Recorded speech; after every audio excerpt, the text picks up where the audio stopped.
Saudara-saudari dan anak-anak yang terkasih dalam Kristus, dari Novisiat SVD Kuburuteng Manggarai Flores NTT, saya Pastor Fridi Jahadin SVD menyampaikan ucapan selamat jumpa lagi lewat siraman rohani. Hari ini, Kamis 3 Maret 2022. Injil hari ini diambil dari Lukas, bab 9 ayat 22 sampai 25. Kita diingatkan untuk menyangkal diri demi Tuhan dan sesama. Marilah kita berdoa memohon penerangan Roh Kudus. Dalam nama Bapa dan Putra dan Roh Kudus. Amin. Tuhan dan Allah kami, puji dan syukur kami haturkan kepadamu, karena Engkau mengingatkan kami untuk menyangkal diri demi keselamatan sesama. Tuhan, gerakkanlah hati kami dan pikiran kami untuk selalu prioritaskan kepentingan Tuhan dan sesama. Tuhan, utuslah Roh Kudus-Mu, terangilah pikiran dan hati kami, agar sabda-Mu yang akan kami dengar dapat kami pahami dengan baik, dan isi pesan-Mu dapat kami hayati dan amalkan dalam hidup harian kami. Doa ini kami sampaikan dengan perantaran Kristus Tuhan kami. Amin. Tuhan sertamu dan sertamu juga. Inilah Injil Yesus Kristus menurut Lukas bab 9 ayat 22 sampai 25. Sekali peristiwa Yesus berkata kepada para murid-Nya bahwa anak manusia harus menanggung banyak penderitaan dan ditolak oleh tua-tua, imam-imam kepala dan ahli-ahli Taurat, lalu dibunuh dan dibangkitkan pada hari ketiga. Katanya kepada mereka semua, setiap orang yang mau mengikuti aku, ia harus menyangkal dirinya, memikul salibnya setiap hari, dan mengikut aku. Karena siapa saja mau menyelamatkan nyawanya, ia akan kehilangan nyawanya. Tetapi siapa saja kehilangan nyawanya karena aku, ia akan menyelamatkannya.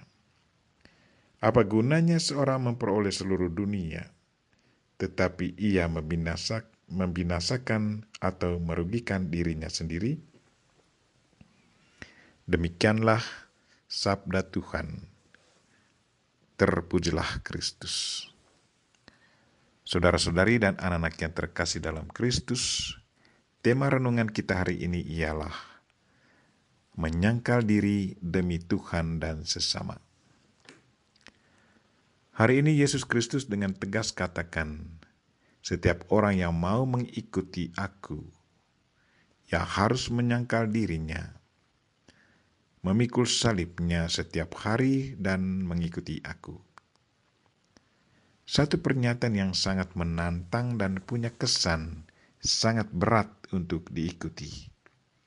Bagi yang sangat mencintai kehendak pribadi dan selalu memprioritaskan kepentingan pribadi, rupanya sangat sulit menjalankan permintaan Yesus Kristus ini. Tetapi bagi mereka yang selalu siap memberi dirinya untuk membahagiakan sesama, dan selalu prioritaskan kepentingan sesama dan Tuhan, maka permintaan Yesus Kristus ini pasti akan selalu bisa dijalankan. Pernyataan menyangkal diri di sini ada kesan negatif. Punya konotasi sepertinya tidak jujur akan diri sendiri hanya karena mau menyenangkan orang lain. Apa sebenarnya yang dimaksudkan Yesus Kristus dengan pernyataan menyangkal diri? Menyangkal diri bukan berarti tidak mau menerima kenyataan diri. Juga bukan berarti tidak jujur dengan diri sendiri. Juga bukan berarti hanya mau menyenangkan orang lain.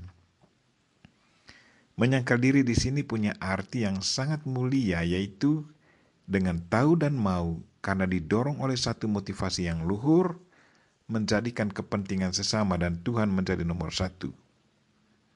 Ada kesadaran akan tingkat prioritas.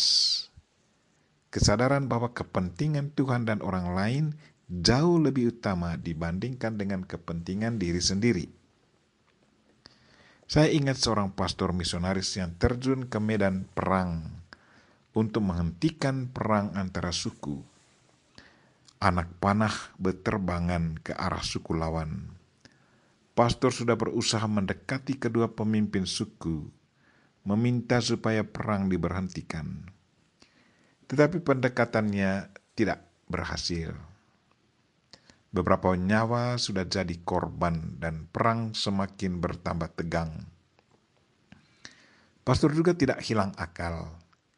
Ia melabur tubuhnya dengan lumpur, berteriak masuk ke medan perang, "Stop, stop, stop. Demi Kristus saya meminta stop." Kedua suku diam. Mereka berhenti menarik anak panahnya.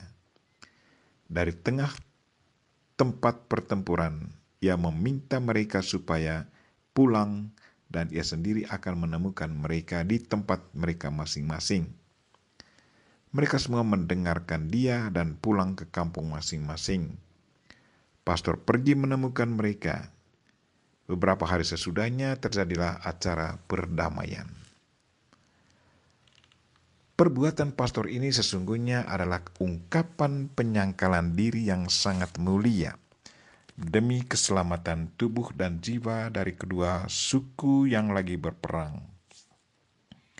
Pastor merasa tidak takut akan anak panah yang lagi terbang menuju sasarannya. Pastor tidak lagi berpikir apakah perbuatannya akan mendatangkan kematian untuk dirinya sendiri. Ia sama sekali tidak berpikir tentang dirinya sendiri. Yang dipikirkannya hanya keselamatan tubuh dan jiwa manusia yang lagi berperang. Baginya, keselamatan orang lain jauh lebih penting daripada keselamatan dirinya sendiri. Orang lain sudah jadi nomor 1, sementara dirinya nomor 2. Itulah arti penyangkalan diri.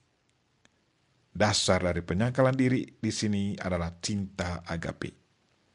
Pastor merasa hidupnya tidak punya arti kalau tidak menyelamatkan orang lain. Didorong oleh rasa cinta yang sangat tinggi, ia siap menerima resiko apapun yang terjadi, entah anak panah menembusi tubuhnya atau tidak. Itulah salib yang dipikulnya pada saat itu, memikul konsekuensi yang akan terjadi. Menderita luka-luka misalnya, demi keselamatan mereka yang lagi berperang. Satu keputusan berat dan sungguh tidak gampang, antara hidup atau mati. Ia mengikuti nasihat Yesus Kristus. Barang siapa yang kehilangan nyawanya demi aku, ia akan menyelamatkannya. Ia masuk ke medan perang, puji Tuhan, ia selamat dari anak panah. Saudara-saudari dan anak-anak yang terkasih dalam Kristus, sekarang kita lagi dalam masa Prapaskah, mengadakan retret agung, pertobatan dalam rangka menyambut kebangkitan Kristus. Marilah kita melihat diri dan bertanya, apakah kita selalu berhasil menyangkal diri demi keselamatan sesama kita? Apakah kita selalu berusaha mempromosikan cinta agape yang dipromosikan oleh Yesus Kristus? Kapankah terakhir kali kita menyangkal diri demi keselamatan sesama kita?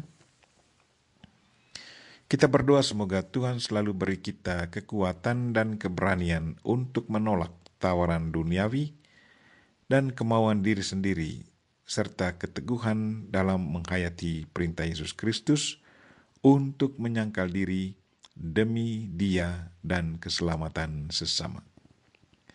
Kita mohon Bunda Maria untuk senantiasa mendoakan kita. Amin. Marilah kita mohon berkat Tuhan.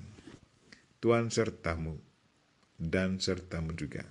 Semoga saudara sekalian dan mereka-mereka yang kita doakan pada hari ini, secara khusus mereka yang sakit, dan segala aktivitas kita sepanjang hari ini dilindungi, dibimbing, dan diberkati oleh Allah yang Maha Kuasa, Bapa dan Putra dan Roh Kudus. Amin.